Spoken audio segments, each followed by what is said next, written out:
j'ai pu constater durant cette visite le rôle important que joue la société civile dans la démocratisation de la Tunisie.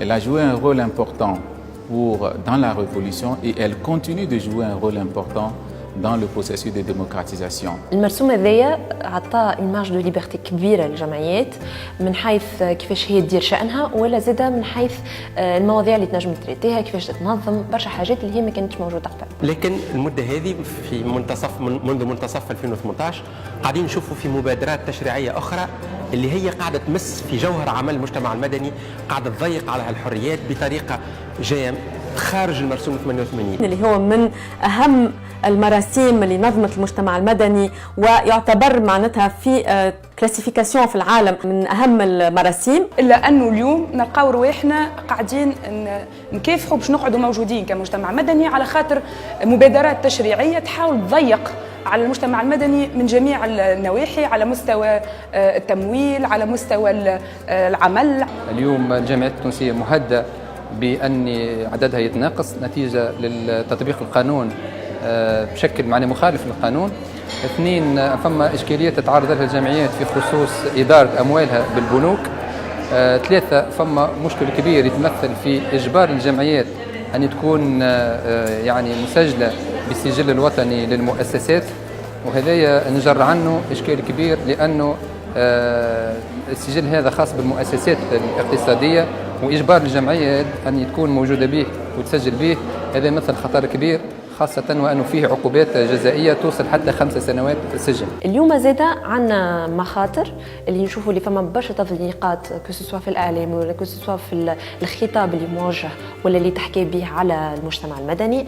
فما شيطنة كبيرة المجتمع المدني على أساس ديما نسمعوا كلمة أجندات خارجية، نسمعوا تمويل منين، نسمعوا المجتمع المدني هذا ماهوش يخلي في اللي ديسيدور ولا في الحكومة تخدم.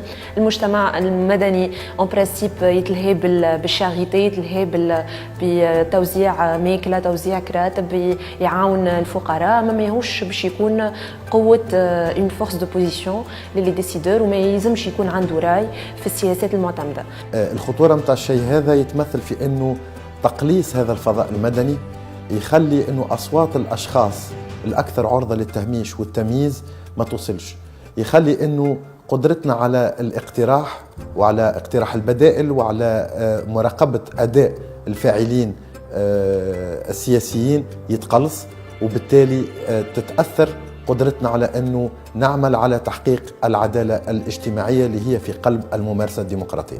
أي كل واحد ثبت عليه شبهة فساد، شبهة إرهاب وإلا شبهة تبييض أموال يلزمه يتعاقب حسب ما يقتضيه القانون، أما مش على حساب الجمعيات الكل اللي هي بالحق قاعده تخدم في خدمه باهيه. اللي صاير اليوم اختر على الناس الكل، اللي صاير اليوم من دوره انه نهار اخر باش نلقاو رواحنا من غير مجتمع مدني، واحنا خوفنا انه وقتها نندموا انه ضيقنا اسبوع على المجتمع المدني التونسي. Ce qu'on observe maintenant, c'est des signes qui sont un peu préoccupants et on espère que ça ne met pas en cause l'espace de la société civile, une révision des lois, des pratiques administratives, des lenteurs dans la mise en place de certaines instances démocratiques.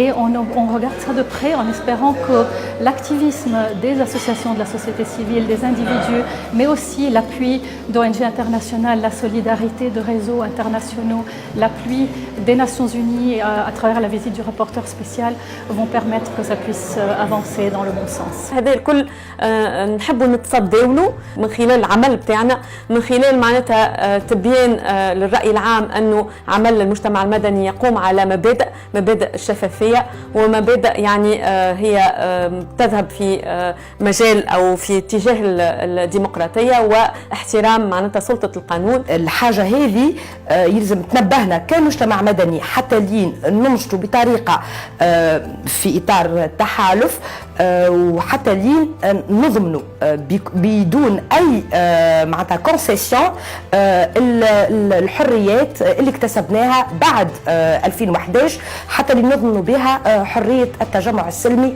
وحرية إنشاء الجمعيات. والمجتمع المدني الكل كان موحد بصوت واحد بكلمة واحدة برأي واحد، أن نحب نبينوا ونفهموا ونوصلوا صوتنا أن الجمعيات المجتمع المدني مصرين للدفاع عن حريتهم في التنظم، حريتهم في النشاط، ورانا مستمرين في النقطة هذه وماناش باش نسلموا. المعركة مازالت طويلة، جهود المجتمع المدني مازال المجتمع المدني واقف ويبذل في جهوده مع بعضه باش يحافظ على مكتسباته.